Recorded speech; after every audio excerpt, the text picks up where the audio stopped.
Jenderal Listio Sigit berjanji akan mengawasi proses pelaporan dugaan ijazah palsu Jokowi dengan menggandeng pihak dari luar Polri. Hal ini untuk menjawab keraguan sebagian pihak. Usai Bareskrim mengumumkan hasil lapor ijazah dan skripsi Jokowi. Kita akan bahas bersama dengan kuasa hukum tim pembela ulama dan aktivis Ahmad Khozinuddin dan Sekjen Pradi Bersatu sekaligus pelapor Roy Suryo CS, Ade Darmawan. Selamat sore Mas Ade, selamat sore Bung Ahmad. Selamat sore, Mbak. Nitya, Bung Ahmad. Ya, selamat sore. Tapi saya luruskan ya Mbak, saya atas nama Koordinator Tim Advokasi Anti Kriminalisasi Akademisi dan Aktivis ya. Oke, kita koreksi kalau begitu. Tapi masih bisa jawab dong soal kelegaan dari tanggapannya Kapolri. Ini Kapolri yang janji loh, bukan sembarang orang yang memberikan janji. Kalau Anda merasa bahwa ini cukup, Kapolri mengatakan pihak luar akan mengawasi pelaporan pihak soal dugaan ijazah palsu Jokowi?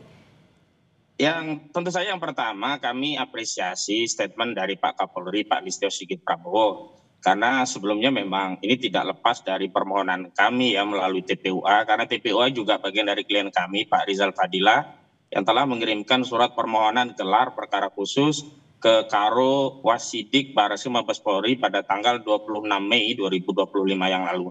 Dan perlu kami konfirmasi kepada pemirsa semuanya bahwa kami sudah mendapatkan jawaban dari Biro Wasidik Mabes Polri 4 lalu yang pada pokoknya di poin 2 Bareskrim dari Biro Wasidiknya itu akan menjanjikan menindaklanjuti permohonan kami untuk dilakukan gelar perkara khusus sesuai dengan ketentuan peraturan perundang-undangan yang berlaku. Kapan tepatnya, Bung Ahmad? Sudah ada tanggal? 4 Juni.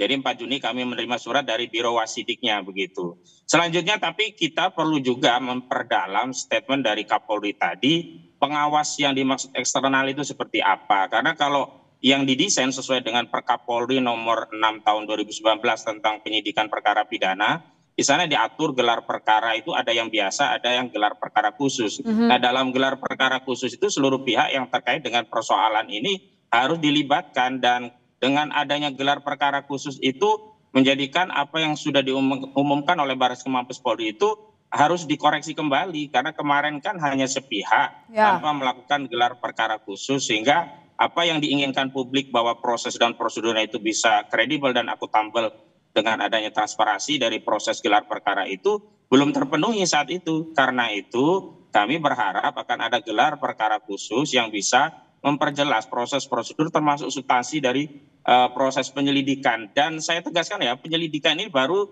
di tingkat yang disebut sebelum pro justisia, yakni Dumas.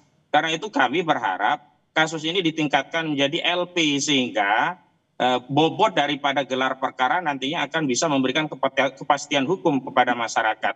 Sebab penghentian kasus di penyelidikan itu pertama bukan kewenangan penyelidik, yang kedua itu tidak diatur dalam KUHP, yang ketiga kita masyarakat tidak bisa melakukan kontrol terutama bagi pengadu.